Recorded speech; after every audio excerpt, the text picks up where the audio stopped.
Hello students, NJ paramedical education YouTube channel में आपका स्वागत है।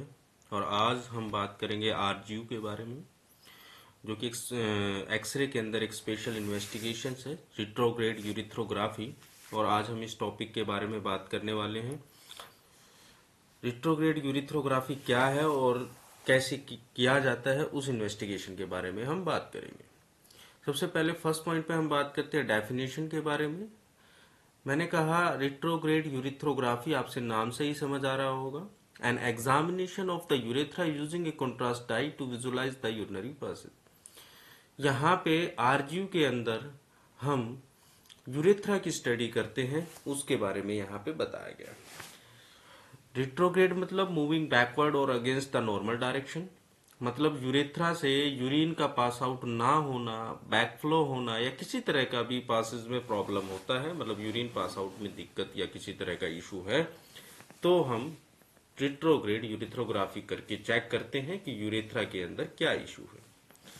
यूरेथ्रोग्राफी मतलब यूरेथ्रा की स्टडी करना। तो यहाँ पे हम बात करते हैं सबसे पहले आरजीयू के इंडिकेशन के बारे में। इंडिकेशन मतलब संकेत, किस तरह का पेशेंट हमारे पास आएगा और हम किस क्या क्या इंडिकेशन होने चाहिए जिसमें हम आरजीयू प्रोसीजर करेंगे। तो फर्स्ट पॉइंट है हमारे पास सस्पेक्टेड यूरेथ्रल स्ट्रिचर, मतलब किसी पेशेंट का यूरेथ्रा जो है वो नैरोइंग हो जाना, मतलब चिपक जाना, इस तरह की कोई भी इशू होता है तो उसको यूरिन पास आउट करने में प्रॉब्लम्स होते हैं। फर्स्ट पॉइंट यहाँ पे हम चेक करेंगे। यूरेथ्रल ट्रॉमा और इंजरी, जैसे लाइक कोई एक्सीडेंटल हो गया, पैल्विक इंजरी हो गई, पैल्विक फ्रैक्चर हुआ, जिसकी वजह से क्या हुआ, यूरेथ्रा में कोई ऐसा ट्रॉमा हुआ या किसी तरह का ब्लॉकेज हो गया जिससे यूरिन पास आउट नहीं हो रहा है, या difficulty in urine, obstruct urine flow. Difficulty in urine मतलब यूरिन पास आउट करने में प्रॉब्लम इशू आ रहा है, ड्रॉप बाय ड्रॉप यूरिन आ रहा है, इस कंडीशन में भी हम ये प्रोसीजर करेंगे। फोर्थ पॉइंट है blood at the urethral opening, जब यूरेथ्रा मतलब इंजरी के बाद, आफ्टर इंजरी मतलब कोई भी किसी तरह की इंजरी हुई उसके बाद, जब भी कभी पेशेंट यूरेथ्रा से यूरिन पास आउट करता है या उसकी ओपनिंग करते हैं तो उसमें ब्लड आ रहा है, तो उस कंडीशन में भी हम क्या करेंगे, आरजीयू प्रोसीजर करने वाले हैं। फिफ्थ पॉइंट है यहाँ पे हमने बताया यूरेथ्रल फिस्टुला। फिस्टुला जो होता है ये एबनॉर्मल ओपनिंग होती है, दो टाइप्स के होते हैं, एक साइनस और एक फिस्टुला। साइनस का वन माउथ ओपनिंग होता है, फिस्टुला बोथ ओपनिंग होता है, मतलब कि आपकी यूरेथ्रा से कहीं भी एज ए फॉल्स पासेज, मतलब कोई भी गलत रास्ता बना लेते हैं जिसकी वजह से वहां से लीकेज वाला इशू आ जाता है।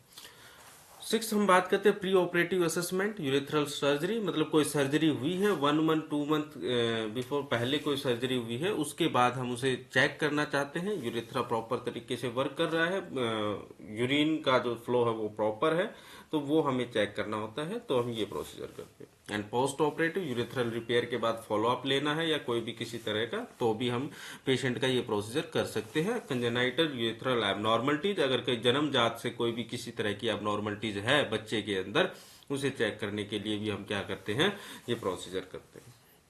अब सबसे मेन बात क्या है, आरजीयू कॉन्ट्राइंडिकेशन, मतलब अगर इस तरह का कोई भी, जो यहाँ आपके सामने पॉइंट टू पॉइंट दिखाया गया है, अगर ऐसा कोई भी इशू है तो आप उस पेशेंट का आरजीयू मतलब रिट्रोग्रेड यूरेथ्रोग्राफी, जो स्पेशल इन्वेस्टिगेशन मैंने आपको बताया है, वो नहीं करना है। जैसे फर्स्ट पॉइंट है एक्टिव यूरिनरी ट्रैक्ट इन्फेक्शन, मतलब यूटीआई। एक्टिव मतलब अभी सडनली अगर उस पेशेंट को कोई यूटीआई मतलब यूरिनरी ट्रैक्ट में कोई इन्फेक्शन है, तो उस टाइम पे आप ये प्रोसीजर नहीं करेंगे, क्योंकि इन्फेक्शन और ज्यादा बढ़ सकता है। सीवियर यूरेथ्रल इन्फेक्शन, ये भी सेम वही बात कर रहे हैं हम यूरेथ्रा के अंदर। यूटीआई मतलब कि किडनी यूरेटर ब्लैडर पूरा ही कवर होता है, यूरेथ्रल मतलब सिर्फ यूरेथ्रा के बारे में हम बात करने वाले हैं।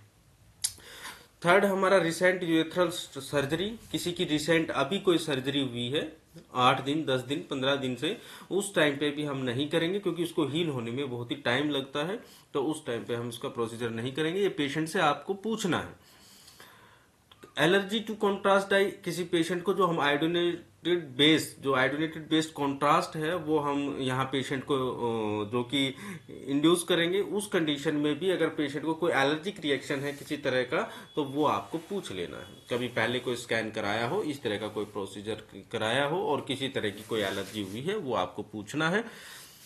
उसके अलावा अनकोऑपरेटिव और अनस्टेबल पेशेंट, अगर कोई पेशेंट अनस्टेबल है, अनकोऑपरेटिव है, मतलब पेशेंट अपने जब भी स्कैन करा रहे हैं तो वो अनस्टेबल लग रहा है, उसको एंजाइटी डिप्रेशन जैसा लग रहा है, उसका कोई भी हम वाइटल साइन फ्लक्चुएट हो रहा है, तो भी आप ये स्कैन नहीं करेंगे, क्योंकि इसमें पेशेंट कोऑपरेटिव होना चाहिए, तभी आप ये स्कैन प्रोसीजर कर पाएंगे।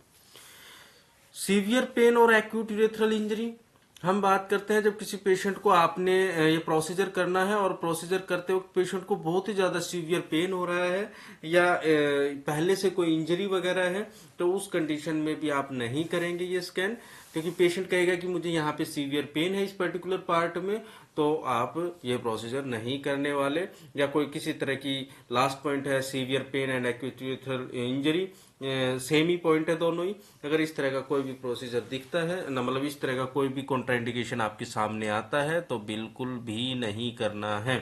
इस बात का आप ध्यान रखें। इंडिकेशन मतलब इस तरह के कोई संकेत है तो आप करेंगे, कॉन्ट्राइंडिकेशन मतलब इस तरह का कुछ भी अगर किसी पेशेंट में दिखता है तो आप ये प्रोसीजर नहीं करने वाले। अब आरजीयू की प्रिपरेशन की बात करते हैं। आप मेरी बात पहले ध्यान से सुनिए। हम यहाँ पे बात कर रहे हैं KUB, किडनी यूरेटर ब्लैडर, मतलब यहाँ पे मेरी बात ध्यान से सुनना। स्पेशल इन्वेस्टिगेशन में ये 3 पॉइंट होते हैं, IVP, RGU और MCU। IVP जो होता है वो किडनी यूरेटर और ब्लैडर के लिए किया जाता है, 3 पार्ट देखने के लिए। IVP जो हमने 3 पार्ट के लिए बात की। RGU जो होता है वो सिर्फ यूरेथ्रा के लिए किया जाता है, और ज्यादातर जो केसेस आपको देखने को मिलेंगे वो मेल यूरेथ्रा के मिलेंगे, क्योंकि फीमेल यूरेथ्रा जो होती है वो मेल यूरेथ्रा के कंपेयर में छोटी होती है, तो उनको इन्फेक्शन के चांसेस कम होते हैं, ब्लॉकेज वगैरह के चांसेस। एंड MCU मतलब मैच्योरेटिंग सिस्टोयूरेथ्रोग्राफी, इसमें हम क्या देखते हैं, इसमें हम ब्लैडर की भी स्टडी करते हैं और यूरेथ्रा की भी स्टडी करते हैं।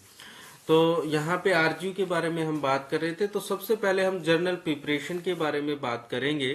तो यहाँ पे सबसे पहले हमें क्या करना है, पेशेंट को explain procedure, obtain inform consent, patient को पूरा प्रोसीजर आपको समझाना है, कैसे कैसे हम ये प्रोसीजर करने वाले हैं, और पेशेंट को कंसेंट फॉर्म सिग्नेचर कराना होता है, जो कि हर स्पेशल इन्वेस्टिगेशन में आपको कंसेंट फॉर्म सिग्नेचर कराना होता है।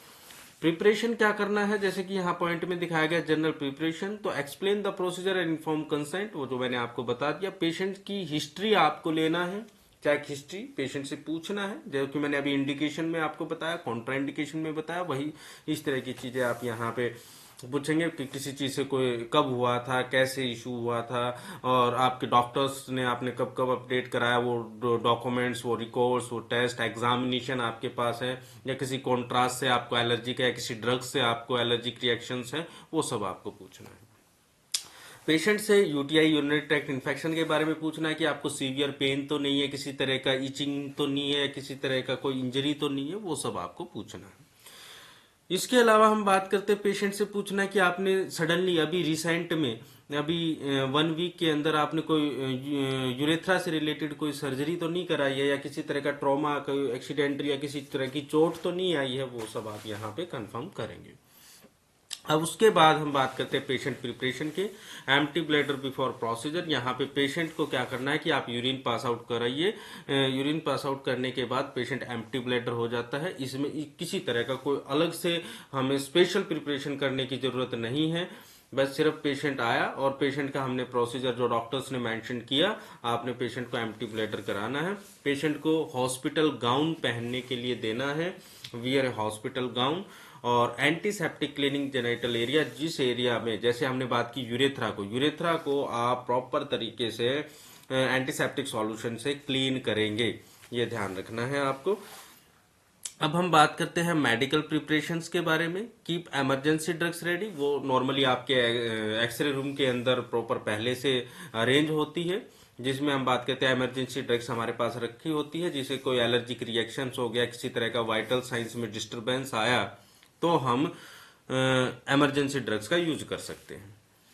अब हम बात करते हैं prepare trial catheter and contrast media. देखो वो सब पार्ट्स, जैसे इक्विपमेंट्स की हमने बात की, जब भी RGU करते तो आपको क्या चाहिए कि एक कैथेटर की रिक्वायरमेंट होती है, कॉन्ट्रास्ट मीडिया की रिक्वायरमेंट होती है, लिग्नोकेन जेली की रिक्वायरमेंट होती है, बीटाडीन या फिर कोई एंटीसेप्टिक सॉल्यूशन की रिक्वायरमेंट होती है, तो इन सब का आपको जरूरत पड़ेगा। अब मैं आपको पॉइंट टू पॉइंट बताता हूँ। पेशेंट आया, पेशेंट को आपने क्या कहा, एम्प्टी ब्लैडर मतलब यूरिन पास आउट करिए। पेशेंट को आपने क्या किया, हॉस्पिटल गाउन दिया। उसके बाद पेशेंट का जेनाइटल एरिया कवर किया। उसके लिए आपको क्या क्या चाहिए, आपके जो ट्रे में होना चाहिए, जिसमें मैंने बताया पहले जेनाइटल एरिया क्लीन करने के लिए आपके पास एंटीसेप्टिक सॉल्यूशन होना चाहिए। दूसरा आपके पास कैथेटर होना चाहिए। तीसरा आपके पास लिग्नोकेन जेली होनी चाहिए, क्योंकि जब कैथेटर इंसर्ट करेंगे तो पेशेंट को पेन ना हो, उसके लिए आपको लिग्नोकेन जेली की रिक्वायरमेंट होगी। कुछ आपके पास कॉटन गॉज पीस होने चाहिए। कई बार क्या होता है कि किसी तरह का फ्लूइड डाई अगर फ्लोर पे या जो हमने कहा टेबल पे अगर किसी तरह का स्पिल हो जाए, गिर जाए, तो उसे क्लीन करने के लिए आपके लिए चाहिए। तो इस तरह के जो पार्ट्स है, मतलब इस तरह का जो सामान है वो आपके पास अवेलेबल होना चाहिए। अब हम बात करते हैं मेडिकल प्रिपरेशन, जो कि मैंने कहा इमरजेंसी ड्रग्स आपके पास, कैथेटर के बारे में बता दिया। पेशेंट को कंफर्ट फील कराइए, आप पेशेंट को सारे प्रोसीजर बताइए कैसे कैसे होगा, पेशेंट को घबराने की जरूरत नहीं है।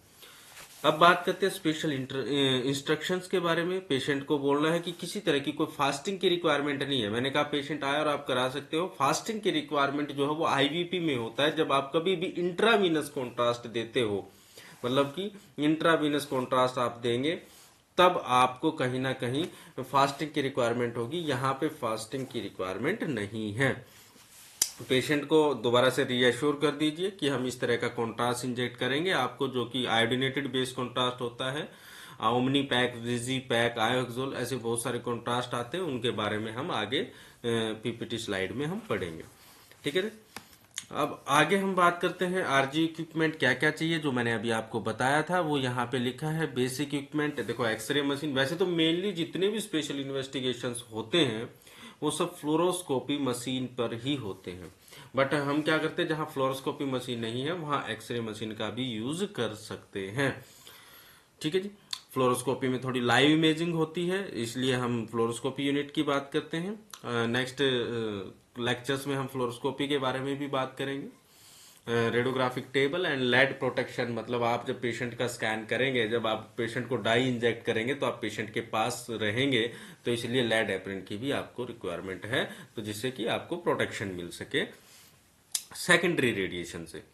उसके बाद हम बात करते हैं स्ट्राइल सप्लाईज क्या क्या होना चाहिए। जैसे कि मैंने कहा ग्लव्स आपके पास होने चाहिए, एंटीसेप्टिक सॉल्यूशन जो कि क्लीन करने के लिए बीटाडीन या क्लोरोहेक्सिलिन होना चाहिए, स्टाइल ड्रैप गोजपीस जो मैंने अभी लास्ट में आपको बताया था वो आपके पास होना चाहिए, लुब्रिकेटिंग जेली जिसमें लिग्नोकेन वगैरह वो आपके पास अवेलेबल होना चाहिए पेशेंट को यूरेथ्रा को सिडेट करने के लिए, जिससे कि उसको पेन कम हो।